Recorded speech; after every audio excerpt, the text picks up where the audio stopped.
हामी आजलाई एकछिनको तडक भडक गर्नको लागि मात्र राजनीति गरिरहेका छैनौँ। अब गाडी चढ्यो खुकुरी प्रदर्शन गरौँ भन्ने कुरा कस्तो हो भने 15 जम्मा 15 देश छन् विश्वका धनी र सुखी देशहरू, खुसी देशहरू जुन 15 देशहरू छन्, त्यो 15 भित्रमा हामी 15 वर्षमा यो देशलाई बनाउन सक्छौँ। 20 वर्ष पनि मैले धेरै परको कुरा भनेको। त्यति बेला सिमाना रोकेर हामीले उहाँबाट आयात गर्ने कुराहरू इन्डियाबाट आयात गर्ने र विदेशबाट आयात गरेर यहाँ बाँच्ने र बाहिरबाट ल्याएको डलर पैसाहरू जम्मै सक्ने जुन चलन छ त्यो हामीले रोक्नुपर्छ।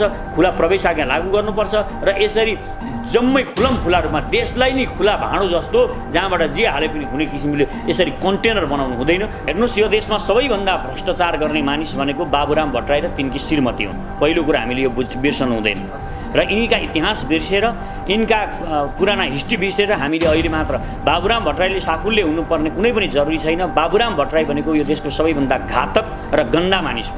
यो देशको पानीमाथिको ओभानो मात्र होइन, 1 करोड रुपियाँ मैले सेनाको लागि यो मेरो देशको सेनालाई म दिने हो भनेर नि मैले राखेको छु। त्यसकारण यो अहिले पनि मसँग मैले ब्याङ्कमा यो रिजर्भमै राखेको छु र भोलिका दिनमा यो सरकारले निर्णय गर्यो भने म भोलिका दिनमा यो सरकारको निर्णय गर्यो भने यही सरकारलाई दिन्छु।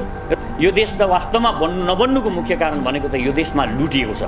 पहिलो कुरा के हो भने यहाँका भ्रष्टहरूले, माफियाहरूले, विदेशी दलालहरूले यो देश क्याप्चर गरेर यो देश पुरै ब्रह्म लुट गरेका छन्। यो देशको अहिलेको यो नाजुक अवस्था, किन हामी गरिब भयौँ, किन हामी दुखी छौँ, किन यस्तो छ, किन खरबौँ रुपियाँ यहाँ भ्रष्टाचार भइरहेको छ, यति धेरै अकुत सम्पत्ति यहाँका नेताहरूले कसरी जोडिरहेका छन्, कहाँबाट आइरहेको छ, यो कुरा हामी यो देशका नागरिकहरूलाई बुझाउन चाहन्छौँ। र हामी गरिब हुनुको कारण के हो, हामी किन गरिब छौँ।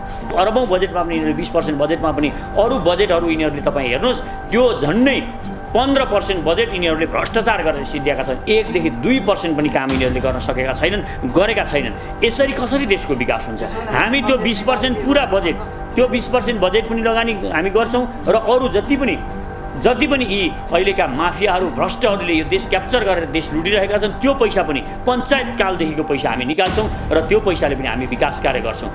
यिनीहरूले जे गरेका छन् त्यो कुराहरू हामी यिनीहरूले 70 वर्षमा गरेको काम हामी 7 वर्षमा गरेर देखाउन सक्छौँ। त्यसकारण विश्वको सबैभन्दा धनी र खुसी कन्ट्री हामी धनी र खुसी कन्ट्री यसलाई 20 वर्षमा बनाउन सकिन्छ। 90% कुराहरू बाहिरबाट आयात गर्न रोक्छौँ, यहीँ उत्पादन सुरु गर्छौँ। यिनीहरूले जुन उद्योग धन्दाहरू बर्बाद पारेका छन् र अहिले बाहिरबाट सामान किनेर ल्याएर यहाँ दुनियाँ सामानहरू किन्ने अनि त्यसबाट कमिसन खाएर यो देश चलाउन खोजिरहेका छन्। अहिलेको यो सरकार भनेको यो दलाली गर्ने बिचौलिया सरकार मात्र हो। यो बिचौलियाको काम मात्र गर्छ। यसले केही उद्योग धन्दाहरू यहाँ उत्पादन गर्दैन, कुनै पनि उत्पादन गर्नको लागि यसले प्रशय पनि दिँदैन।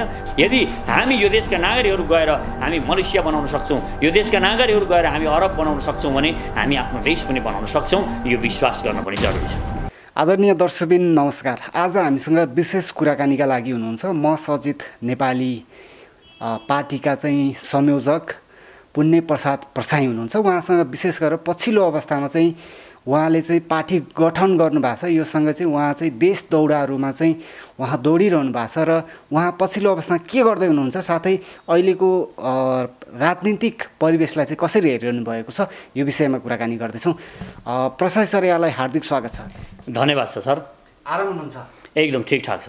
तपाईँ देश दौडाहरूमा चाहिँ कहिले चाहिँ काठमाडौँ बाहिर दौडिरहनु भएको छ, यो के को लागि हो खास?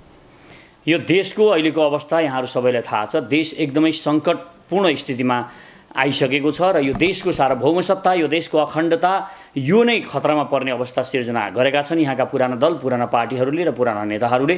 र त्यो सबै कुराहरू यो देशको अहिलेको यो नाजुक अवस्था, किन हामी गरिब भयौँ, किन हामी दुखी छौँ, किन यस्तो छ, किन खरबौँ रुपियाँ यहाँ भ्रष्टाचार भइरहेको छ, यति धेरै अकुत सम्पत्ति यहाँका नेताहरूले कसरी जोडिरहेका छन्, कहाँबाट आइरहेको छ, यो कुरा हामी यो देशका नागरिकहरूलाई बुझाउन चाहन्छौँ। र हामी गरिब हुनुको कारण के हो, हामी किन गरिब छौँ, हामी वास्तवमा यति दुखी छौँ। 85 लाख मानिसहरू, यो देशका युवाहरू 3 करोड मानिसमा 85 लाख मानिसहरू के कारणले बाहिर हुनुहुन्छ। यो देशमा किन अहिलेसम्म यो देशमा एउटा राम्रो बाटो बनेन। सबै हाइवे भनेर हामीलाई पूर्व पश्चिम राजमार्ग जुन महेन्द्रले आजभन्दा दशकौँ अगाडि बनाएको बाटो देखाएर, त्यो बाटो पनि एउटा घोडेटो बाटो जस्तो बाटो छ, त्यो देखाएर यिनीहरूले हामीलाई भ्रममा पारिरहेका छन्। यति धेरै ट्राफिक जाम किन छ, किन कोरोना यति सजिलै यिनीहरूले नियन्त्रणमा लिन सकिरहेका छैनन्। यी सबै कुराहरू हामी नेपालका नागरिकहरूलाई बुझाउन चाहन्छौँ। र यी पुराना दल, पुराना पार्टीबाट अब यो देशको समस्या समाधान हुँदैन। यिनीहरू यिनीहरूले जति गर्नु गरिसके अब यहाँबाट यिनीहरूले केही गर्दैनन् र आजभन्दा यिनीहरूले 70 वर्षमा पनि कुनै पनि गतिलो काम गरेर हामीलाई देखाएका छैनन्।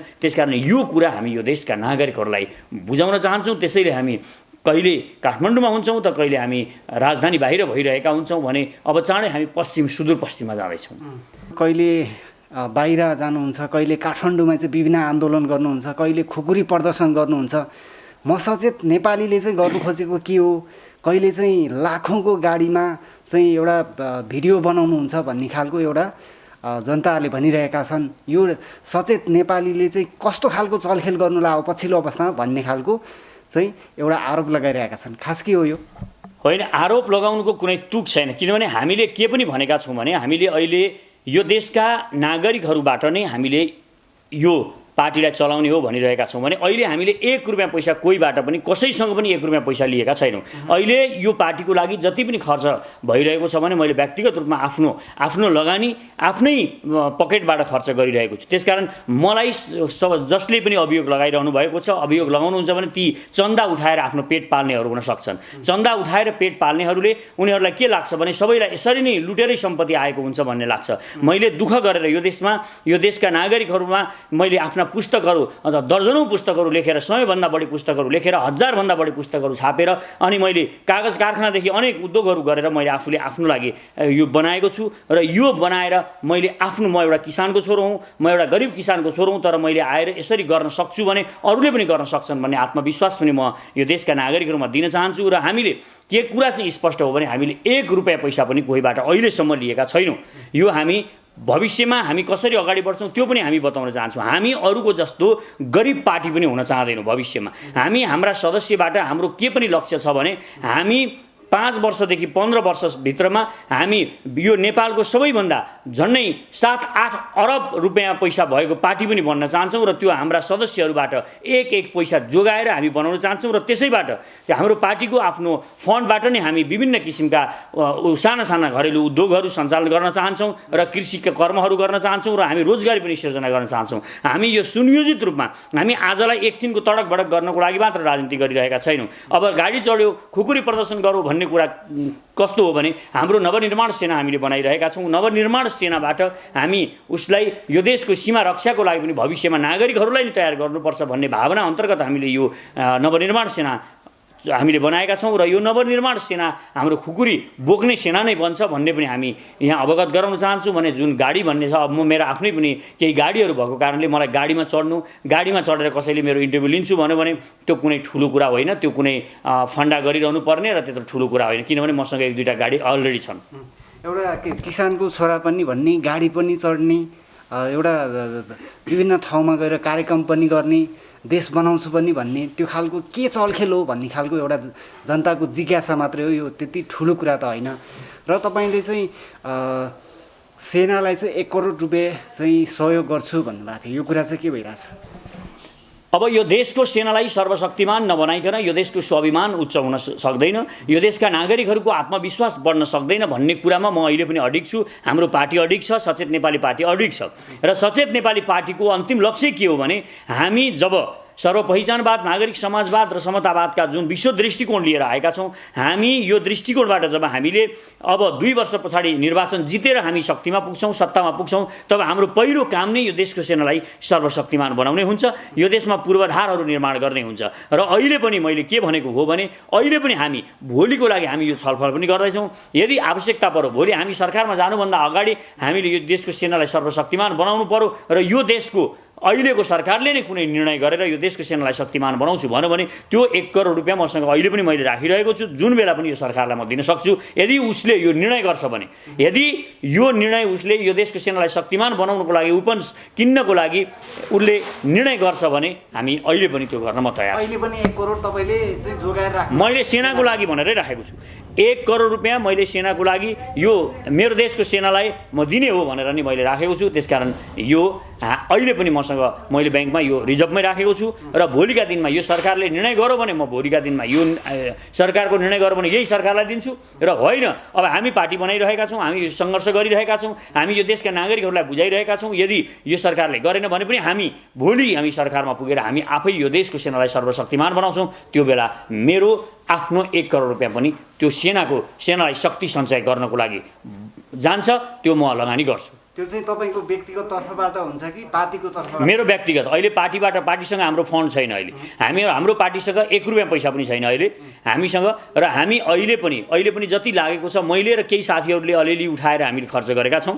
हामीले 5,000 2,000 1,000 जोसँग जति हुन्छ, हामी 5 जना कतै जाने भयौँ पार्टीको सङ्गठन गर्न भने 5 जनाले 2,000 भेला पारेर 10,000 भेला पारेर हामी त्यहाँ सङ्गठन गर्न गइरहेका छौँ। गाडीमा तेल हाल्दा 5,000ले तेल पुग्छ, 5,000ले हामी अरू खर्च गर्न पुग्छ। यसरी हामी गरिरहेका छौँ र हामी यो काम हामीले अहिले बेग्लै फन्ड कुनै पनि फन्ड हामीले क्रिएट गरेका छैनौँ, रेज गरेका छैनौँ। त्यसकारण यसैबाट हामी चलिरहेका छौँ, आफ्नो पैसाबाट हामी चलिरहेका छौँ। अहिले भनेपछि म सचेत नेपाली पार्टीमा चाहिँ कति सङ्ख्या चाहिँ भइसक्यो होला अहिलेसम्म चाहिँ? अहिले हामीसँग मुख्यतया प्रमुख कुरा के हो भने हामीलाई कमिटमेन्ट गर्ने हाम्रा सदस्यहरूको कुरा गर्नुपर्ने हुन्छ। हामीले त्यो 1 लाख सदस्य पुगिसकेको छ। त्यसैले हामीले जुन दिन हामीले निर्वाचन आयोगमा पार्टी दर्ता गरायौँ, पार्टी दर्ता गराएकै दिन हामीले 1 लाख बाती बालेर 1 लाख मानिसहरूमा हामीले उज्यालो पुर्याइसकेका छौँ भन्ने कुराको हामीले लक्षण हामीले त्यो सङ्केत गरेका हौँ। र अहिले हामीसँग 1 लाख यो देशका नागरिकहरू र विश्वभरिबाट जोडिनु भएको छ भने हाम्रो लक्ष्य भनेको अब 2 वर्षभित्रमा निर्वाचन आउने बेलासम्ममा यो देशको सबैभन्दा ठुलो सबैभन्दा शक्तिशाली पार्टी बन्ने हाम्रो योजना छ र त्यो बेला हामी 10 देखि 12 लाखसम्म कार्यकर्ताहरू बनाउँछौँ भन्ने हाम्रो विश्वास छ। तपाईँले 20 वर्षभित्र चाहिँ नेपाललाई चाहिँ विश्वकै सबैभन्दा धनी मुलुक बनाउँछु भन्ने भएको छ, त्यो कसरी सम्भव छ? यो देशमा असम्भव भन्ने केही थिएन। यो देशमा यति उर्वर, यति महान र यति साधन सम्पन्न देश थियो। यो देश त वास्तवमा नबन्नुको मुख्य कारण भनेको त यो देशमा लुटिएको छ।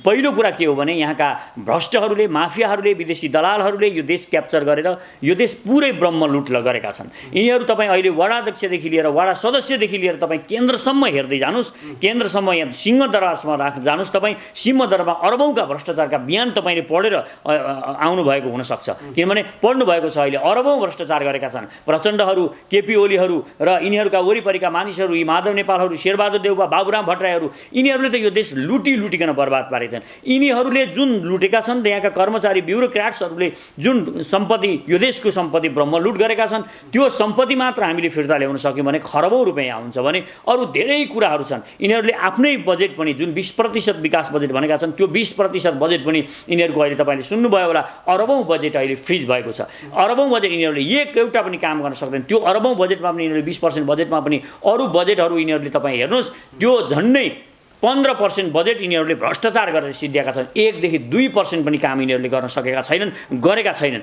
यसरी कसरी देशको विकास हुन्छ? हामी त्यो 20% पुरा बजेट, त्यो 20% बजेट पनि लगानी हामी गर्छौँ र अरू जति पनि यी अहिलेका माफियाहरू, भ्रष्टहरूले यो देश क्याप्चर गरेर देश लुटिरहेका छन्, त्यो पैसा पनि पञ्चायत कालदेखिको पैसा हामी निकाल्छौँ र त्यो पैसाले पनि हामी विकास कार्य गर्छौँ। र अर्को कुरा, हामी यसरी विकास गर्ने अर्को मुख्य आधार के हुनसक्छ त भने हामीले नवनिर्माण सेनाको परिकल्पना गरेका छौँ। नवनिर्माण सेनाले हामी कुनै पनि टेन्डर ठेक्काहरू यसरी कुनै पनि दलाल ठेकेदारलाई दिएर 20औँ वर्षसम्म लड्काउँदैनौँ। हामी ती कुनै पनि ठेक्काहरू हामी तुरुन्तै त्यो विकास निर्माण सेनाबाट हामी गराउँछौँ र यो हामी गर्न सक्छौँ भन्ने हामीलाई विश्वास छ। भने अब अरू मुख्य कुरा, हामी बाहिरबाट आयात गर्ने कुराहरू छ, पूर्ण रूपमा यो आयात गर्ने कुरा रोक्छौँ। अति आवश्यक यो देशमा अति आवश्यक औषधि र केही कुराहरू यस्ता जुन अति आवश्यक छन्, ती कुरादेखि बाहेक हामी 99% कुराहरू बाहिरबाट आयात गर्न रोक्छौँ, यहीँ उत्पादन सुरु गर्छौँ। यिनीहरूले जुन उद्योग धन्दाहरू बर्बाद पारेका छन् र अहिले बाहिरबाट सामान किनेर ल्याएर यहाँ दुनियाँ सामानहरू किन्ने अनि त्यसबाट कमिसन खाएर यो देश चलाउन खोजिरहेका छन्। अहिलेको यो सरकार भनेको यो दलाली गर्ने बिचौलिया सरकार मात्र हो। यो बिचौलियाको काम मात्र गर्छ। यसले केही उद्योग धन्दाहरू यहाँ उत्पादन गर्दैन, कुनै पनि उत्पादन गर्नको लागि यसले प्रशय पनि दिँदैन। कुनै पनि युवाहरूले केही उद्यम गर्छु भने तिनीहरूलाई कुनै पनि किसिमको सुविधा यसले दिँदैन। उनीहरूलाई हेरेसमेन्ट गराउँछ र उनीहरूलाई बाहिर जानको लागि विदेश जानको लागि बाध्य पारेको छ। र हामी चाहिँ यहाँ नयाँ उद्योग धन्दाहरू साना साना उद्योग धन्दाबाट हामी सञ्चालन गर्छौँ। ठुला उद्योगको कुरा छैन। हामी साना साना साबुनहरू बनाउँछौँ। साबुन पूर्ण रूपमा हामी यो आयात गर्ने साबुन सबै किसिमका साबुनहरूलाई रोक्छौँ। टुथपेस्टदेखि लिएर यस्ता साना साना कुराहरू हामी यहीँ बनाउन सक्छौँ जुन रोक्छौँ। हामी यस्ता दुनियाँ खाने कुराहरू यी सामान्य कुराहरू चक्लेट यी सबै कुराहरू रोक्छौँ र यहीँ उत्पादन सुरु गराउँछौँ। र यसैबाट पनि र फलफुल कृषिजन्य उत्पादनहरू हामी सबै बाहिरबाट आयात रोक्छौँ, यही उत्पादन गर्छौँ। र यो सबै गरिसकेपछि केही वर्षमै हामी यो छनक देखिन थाल्छ। र 20 वर्ष मैले धेरै नै भनेको, हेर्नुहोस् 15 वर्षमा नै हामी यो देशलाई विश्वको 15 टप कन्ट्रीहरूमा धनी देशहरूमा बनाउन सकिन्छ। केवल 15 देशभित्र 15 जम्मा 15 देश छन् विश्वका धनी र सुखी देशहरू, खुसी देशहरू जुन 15 देशहरू छन् त्यो 15 भित्रमा हामी 15 वर्षमा यो देशलाई बनाउन सक्छौँ। 20 वर्ष पनि मैले धेरै परको कुरा भनेको, त्यति पनि गर्नु पर्दैन यदि हामीले ठिक ढङ्गले काम गऱ्यौँ भने। त्यसकारण कसले यो देश बनाउन रोकेको छ भन्ने कुरा हामीले पहिलो ध्यान दिनुपर्छ।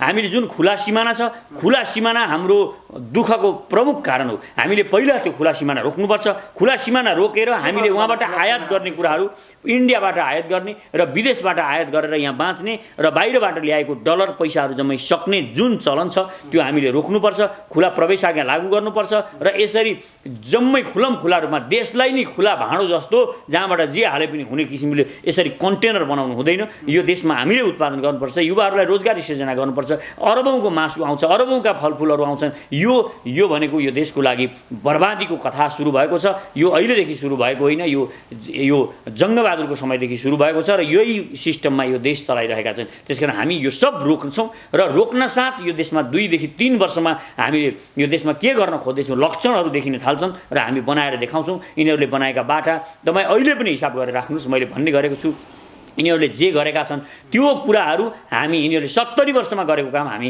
7 वर्षमा गरेर देखाउन सक्छौँ। त्यसकारण विश्वको सबैभन्दा धनी र खुसी कन्ट्री हामी धनी र खुसी कन्ट्री यसलाई 20 वर्षमा बनाउन सकिन्छ। 15 वर्षभित्रमा विश्वको टप 15मा हामी यो देशलाई बनाउन सक्छौँ। यो आत्मविश्वासका साथ युवाहरूले हामी सबैले जोडिएर यही देशमा मेहनत गर्नुपर्छ। तपाईँले रगत पसिना गएर अरबका खाडीहरूमा बगाइराख्नु भएको छ। आज नेपाली नागरिकहरूले, युवाहरूले युरोपमा, अमेरिकामा, मलेसियामा गएर दुनियाँ संसारभरि घुमी यो देशको युवाहरूको ऊर्जा नाश भएको छ। त्यो ऊर्जालाई हामी यहाँ प्रयोग गर्छौँ। यही काम गरेर हामी यो देशलाई सम्पन्न बनाउन सक्छौँ। म के विश्वास दिलाउन चाहन्छु भने यदि हामी यो देशका नागरिकहरू गएर हामी मलेसिया बनाउन सक्छौँ, यो देशका नागरिकहरू गएर हामी अरब बनाउन सक्छौँ भने हामी आफ्नो देश पनि बनाउन सक्छौँ। यो विश्वास गर्न पनि जरुरी छ।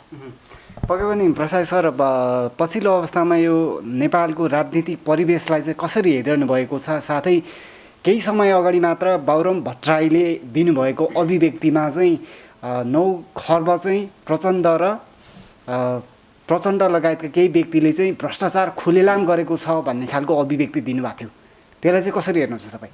हेर्नुहोस्, यो देशमा सबैभन्दा भ्रष्टाचार गर्ने मानिस भनेको बाबुराम भट्टराई र तिनकी श्रीमती हुन्। पहिलो कुरा हामीले यो बिर्सनु हुँदैन र यिनीका इतिहास बिर्सेर, यिनका पुराना हिस्ट्री बिर्सेर हामीले अहिले मात्र बाबुराम भट्टराईले साखुल्य हुनुपर्ने कुनै पनि जरुरी छैन। बाबुराम भट्टराई भनेको यो देशको सबैभन्दा घातक र गन्दा मानिस हुन्। यो देशको पानीमाथिको ओबानो मात्र होइन, यी कुनै पनि मानिसहरू, अहिलेका दल, अहिलेका पार्टी, अहिलेका नेता जुन अहिले लाइमलाइटमा छन्, यी कुनै पनि गतिला छैनन्। यी सबै भ्रष्ट छन्, यी दलाल छन्। यी राम्रा भएका भए यो देश बन्थ्यो कि बन्दैन? ठेगानमा ल्याउने होइन। हामीलाई पहिला नागरिकहरूले हामीलाई शक्ति प्रदान गर्नु पर्यो। हामीलाई नागरिकहरूले शक्ति प्रदान गर्नुको मतलब के हो भने हामीलाई अब आउने निर्वाचनमा हामीलाई भोट हालेर जिताउनु पर्यो। हामी जिताएको 2 वर्षभित्रमा हामीले यिनीहरूलाई भन्ने पनि गरेका छौँ, अब 2 वर्ष पछाडिको निर्वाचनमा हामीलाई जिताउनु भयो भने हामी यी भ्रष्टहरूलाई काल कोठरीमा लगेर थुन्छौँ। यिनीहरूले खाएको सबै हामी निकाल्छौँ र यी भ्रष्टहरूलाई कारबाही गर्छौँ। यो हामी ग्यारेन्टी चाहिँ गर्छौँ र हामी मृत्युदण्डसम्मको हामी नयाँ विधान बनाउँछौँ भन्ने हामीलाई विश्वास छ। त्यो पनि हामी गर्छौँ र यसरी हामी अगाडि बढ्छौँ। र अहिले यी नेताहरू यी एकअर्कालाई आरोप लाउनुपर्ने, बाबुराम भट्टराईको यिनकी श्रीमतीको कथा त हामी दुनियाँमा सुनेकै छौँ। यति धेरै भ्रष्टाचार, यति गनाएको मानिस थिए त्यो बेला। सबैभन्दा यो देशको गन्दा मानिस यिनी प्रधानमन्त्री हुँदा यिनकै श्रीमती थिइन् र यो सबै सम्पत्ति यिनले यसरी जोडिरहेका छन्। यति धेरै यिनीहरूले विदेशमा लगेर राखेका छन्। बाबुराम भट्टराई होस्, केपी ओली होस्, माधव नेपाल होस्, यी सबै यी अहिलेका दल, शेरबहादुर देउपा, यी जति पनि छन् प्रचण्डहरू, यी भ्रष्टाचारलाई यिनीहरूले संरक्षण गरेका छन्। यिनीहरूले संरक्षण गरेको कारणले यी पुराना राजाहरू, पुराना दलहरू, पञ्चायती व्यवस्थादेखि लिएर नि यसो गरेको कारणले तिनै माफियाहरू, तिनै दलाल, विदेशी दलालहरूले यो सत्ता क्याप्चर गरेको कारणले यो देशको उन्नति भएको छैन। हामी यो सब तोड्न चाहन्छौँ। यो घेरा तोड्नको लागि अलिकता युवाहरूले साहस गर्न जरुरी छ। त्यो साहस गरौँ। म युवाहरूलाई अनुरोध पनि गर्छु। यसो गरेको खण्डमा मलाई विश्वास छ हामी जित्न सक्छौँ र एक दिन हामीले सोचेको जस्तो देश बनाउन सक्छौँ। भनेपछि म सचेत नेपाली अभियानले, पार्टीले चाहिँ दिन रात नभनिकन लागि परेको छ। नेपाली जनताले यसलाई चाहिँ मन पराउँछ भन्नेमा चाहिँ कतिको विश्वस्त हुनुहुन्छ? के आधार पाउनु भएको छ? नेपाली जनताले यसलाई चाहिँ फलो गर्नुहुन्छ भन्ने चाहिँ कतिको आधार छ? अब पनि तिनै पुराना दल, पुराना पार्टी, पुराना राजा, पुराना मन्त्री, यी पुरानाहरूलाई फेरि पनि अब यो देशका नागरिकहरूले विश्वास गर्नुहुन्छ भने मैले त बारम्बार भन्ने गरेको छु, तपाईँ पनि यो देशलाई बर्बाद पार्नमा, यो देशको अखण्डता, यो देशको सार्वभौम सत्ता यो अरूको हातमा बुझाउनमा, यो देशलाई दास बनाउनमा र यो देशलाई गरिब बनाउनमा तपाईँको पनि हात हुन्छ। अब पनि तपाईँ यिनै काङ्ग्रेसलाई, यिनै कम्युनिस्टलाई, यिनै राजावादीहरूलाई भोट हाल्नुहुन्छ भने। त्यसकारण अब हामीले नयाँ आइडियोलोजी लिएर आएका छौँ। अहिले यिनीहरूको यो प्रजातन्त्र भन्दै यिनीहरू जुन लोकतन्त्रवादीहरू छन्, पुँजीवादीहरू, यिनीहरूको दर्शन पनि फेल भएको छ। अध्यात्मवादीहरूको दर्शन फेल भएको छ र कम्युनिस्ट दर्शन अहिले विश्वबाटै फेल भइसकेको छ। यी विश्वबाट दर्शन नै फेल भएको कारणले त्यो आइडियोलोजीबाट कुनै पनि देश बन्नेवाला छैन। अब यो संसारमा कुनै पनि देश अब त्यो शक्तिको आडमा कसैलाई पेलपाल पारेर, अर्कालाई शोषण गरेर, अर्कालाई मारेर, अर्काको थुतेर मात्र आफ्नो देश बनाएका छन्। नत्र कुनै पनि यी आइडियोलोजीले बनेको छैन कसैको पनि देश। त्यसकारण यी आइडियोलोजी गलत भएको कारणले हामीले अहिले सर्वपहिचानवाद, नागरिक समाजवाद र समतावाद भनेर नयाँ दर्शन लिएर आएका छौँ। यो दर्शनले चाहिँ अब देश बन्ने भएकोले सचेत नेपालीले अहिले विश्वको मार्क्सको भन्दा राम्रो दर्शन अहिले सचेत नेपालीले लिएर आएको छ। हामीले यो विचारधारा हामीले यो भूमिमा ल्याएका छौँ। त्यसकारण यो विचारधाराबाट यो देश बनाउन सकिन्छ भन्ने मलाई विश्वास छ र यो विचारधारा के हो हामी नागरिकहरूलाई बुझाउँदै जानेछौँ। यो वास्तवमै अद्भुत विचारधारा छ। यसले वास्तवमै विकास कार्यहरू यो शक्ति आर्जन गरेर कसैलाई पनि लुट्ने र लुटेर म धनी भएँ भन्ने प्रचलनलाई तोड्छ। यसले नागरिकहरूका आम समस्याहरू, घाँस बाँस कपास, शिक्षा, स्वास्थ्य, सुरक्षा र समानता, राष्ट्रियताका 8 समस्याहरू, यो कुराहरूमा पहिला फोकसिङ गर्छ। त्यस पछाडि अन्तिम लक्ष्य भनेको हामीले समतावाद भनेका छौँ। समतावादमा हामीले स्वतन्त्रता, शान्ति, खुसी यस्ता कुराहरूलाई हामी मुख्यतया महत्त्व दिन्छौँ। त्यसकारणले मलाई विश्वास छ हामीलाई अब नागरिकहरूले विश्वास गर्नुहुन्छ र हामीले पनि गर्न सकेनौँ भने हामीले अन्तिम शक्ति पनि भन्ने गरेका छौँ। हामी यो निर्विकल्प शक्ति पनि हो सचेत नेपाली। अब यसले पनि गर्न सकेन भने हाम्रा आउने पिँढीहरूको भविष्य पनि एकदम अन्धकारमा डुब्नेवाला छ। अब यो देश वास्तवमै बर्बादको सङ्घारमा पुगेको छ। यो सङ्घारमा हामी उभिएर यो देशलाई बचाउनको लागि आएका हौँ र यो हामीलाई साथ दिनको लागि म सम्पूर्ण युवाहरूलाई पनि अनुरोध गर्छु। हामी एकजुट भएर नै यो देश बचाउने हो। हामी एकजुट हुन सकेनौँ, अब पनि हामी विभाजित भयौँ। साना साना कुराहरूमा, साना साना लोभमा फँसेर हामी यिनै पार्टीहरूका पछि लागिरह्यौँ भने हामीले यो देश गुमाउनेछौँ। यो देशलाई हामी फेरि पनि 100 वर्ष पछाडि पनि हामी यस्तै समस्याहरूमा अल्झिरहेका हुनेछौँ। हाम्रा आधीभन्दा बढी अहिले नै 85 लाख मानिसहरू बाहिर जानुभएको छ। यो देश पुरै इन्डियाले अङ्गीकृतहरूले भर्नेछ र यहाँका हाम्रा जति पनि युवाहरू छन् ती सबै युरोप, अमेरिका, अरबका खाडीहरूमा जानुहुनेछ र यहाँ यो देश अङ्गीकृतले भरिनेछ। यो यिनीहरूले यो प्रपञ्च अनुसार यो योजना अन्तर्गत गरिरहेका छन्। त्यसकारण अब सचेत नेपालीलाई विश्वास गर्न जरुरी पनि छ। सचेत नेपालीलाई विश्वास गर्नुको मतलब के हो भने सचेत नेपालीसँगै अब हिँडेर यो देश बनाउनमा हामी सबै सक्रिय हुनु अत्यन्तै महत्त्वपूर्ण भएर आएको छ। एकदम अन्त्यमा छौँ। म 1-2 प्रश्न मात्रै सोध्छु अन्त्यमा चाहिँ। विशेष गरी अब नेपाली राजनीतिमा चाहिँ मन्त्रीमण्डल पुनर्गठन जस्ता कुराहरू आइरहेका छन्। अब नेपाली राजनीति चाहिँ कसरी अगाडि बढ्ला भन्ने खालको एउटा बुद्धिजीवीहरूले चाहिँ एउटा आकलन गरिरहेका छन्। अब नेपाली राजनीति कसरी अगाडि बढ्छ त भन्ने खालको एउटा सोचिरहेका छन्। यसलाई कसरी लिनुहुन्छ तपाईँ? हेर्नुहोस्, यहाँको राजनीति 7 सालदेखि जसरी अगाडि बढेको छ त्यसरी नै अगाडि बढ्छ। यहाँको राजनीतिमा केही परिवर्तन आउनेवाला छैन। यो राजनीतिमा परिवर्तन त्यो बेला आउँछ जब सचेत नेपाली शक्तिमा पुग्छ, तब मात्र यहाँको कोर्स चेन्ज हुन्छ। अहिले कोर्स चेन्ज हुनेवाला छैन। तपाईँ गणतन्त्र आयो, हिजो राजा थिए, राजा फ्याँकेर गणतन्त्र आयो, सङ्घीयता आयो, के चेन्ज भयो? केही पनि चेन्ज भएन। अब पनि यहाँको राजनीतिमा केही चेन्ज हुँदैन। यिनीहरूले 1-2वटा बुदाहरू फेर्छन्। बुदाहरू फेरेर एउटा मान्छेको ठाउँमा अर्को त्यस्तै अनुहार भएको अर्को मान्छे आउँछ र शासन सत्तामा जान्छ र तिनीहरू सबैलाई चलाउने विदेशी दलालहरू छन्। विदेशीले यिनीहरूलाई चलाएको छ। रका एजेन्टहरूले चलाएका छन् र CIA का एजेन्टहरूबाट यिनीहरू चलेका छन्। र यिनीहरूले विदेशीबाट चलेको कारणले यहाँ केही पनि विदेशीको इच्छा विपरीत यहाँ केही पनि नहुने भएको कारणले यहाँ कुनै पनि परिवर्तनकारीहरू नयाँ खालको कुनै पनि चेन्ज आउँदैन, नागरिकहरूको लागि खुसीको कुरा आउँदैन, देशको लागि खुसीको कुरा आउँदैन। केवल यहाँका यिनै दलाल नेताहरू भ्रष्ट नेताहरूको लागि यिनीहरूको पद चेन्ज हुनसक्छ, अरू केही पनि कुरा हुन सक्दैन।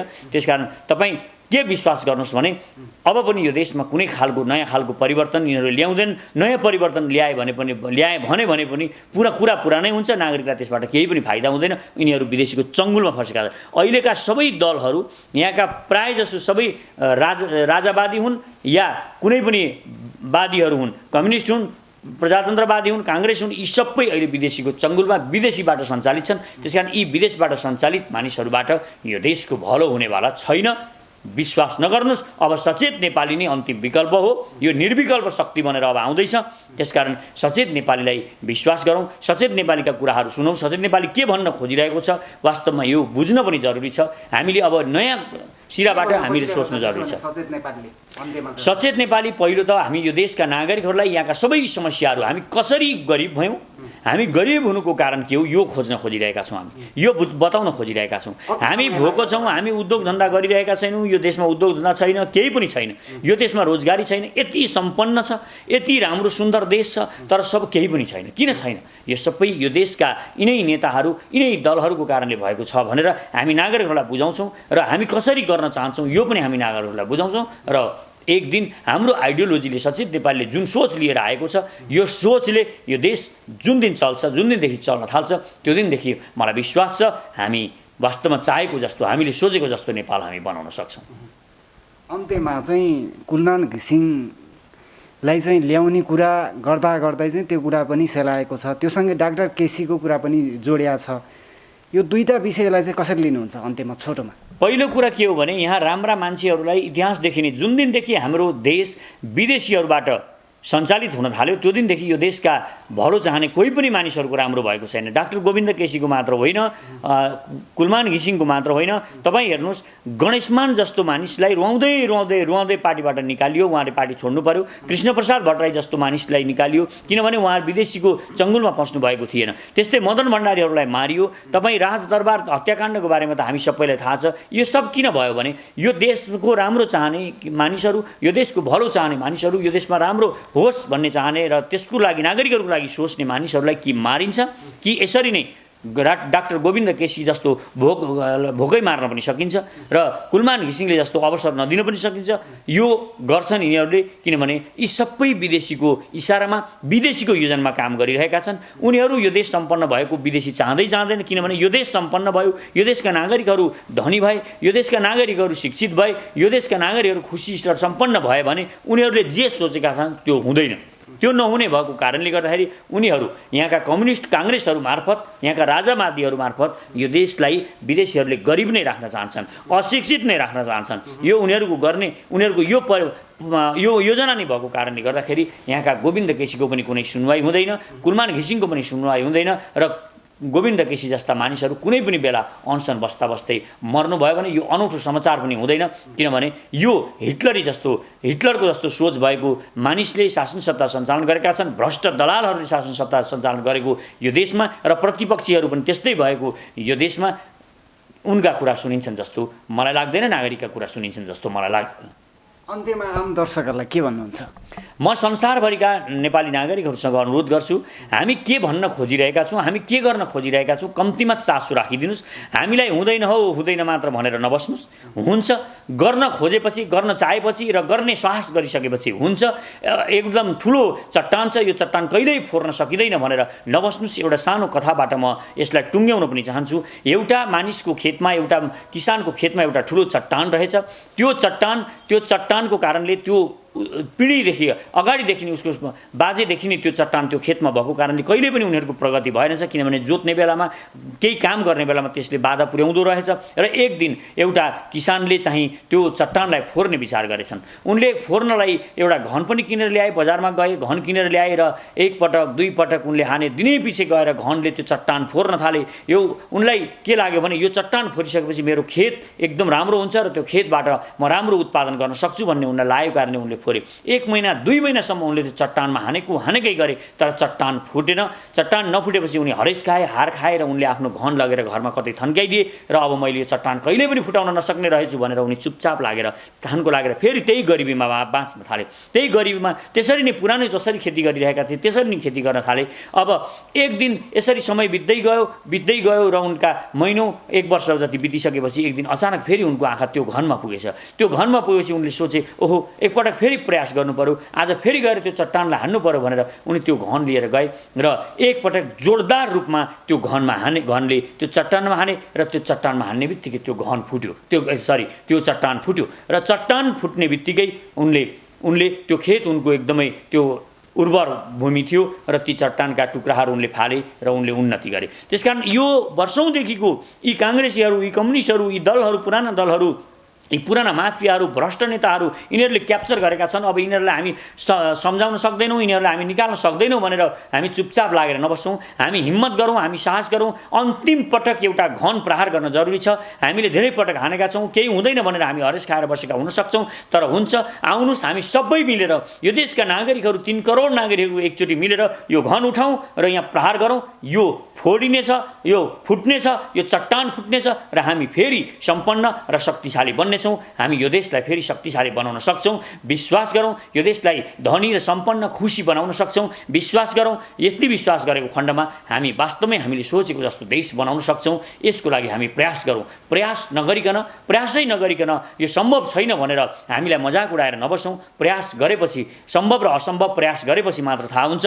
त्यसकारण तपाईँ प्रयासै गर्नुहुन्न भने कसरी थाहा हुन्छ तपाईलाई? कसरी त्यो सफलता र असफलताको बारेमा थाहा हुन्छ? त्यसकारण सङ्घर्ष गरौँ, प्रयास गरौँ, लड्न सकिन्छ, उठौँ र फेरि सङ्घर्ष गरौँ। हामी घन बिसाएर बसेका छौँ, घन उठौँ र फेरि प्रहार गरौँ चट्टानमा। हामी जित्छौँ। एक दिन हामी वास्तवमै यो अँध्यारो हटाउनेछौँ। एक दिन हामी यो देशलाई सम्पन्न र शक्तिशाली बनाउनेछौँ। एकपटक हामीले यो विश्वास सबै हामी नेपाली नागरिकहरूमा भरौँ। मलाई विश्वास छ यो हाम्रो विश्वासले हामी यो देश बनाउन सक्छौँ। धन्यवाद। हस्, धन्यवाद। हस्, नमस्कार, धन्यवाद।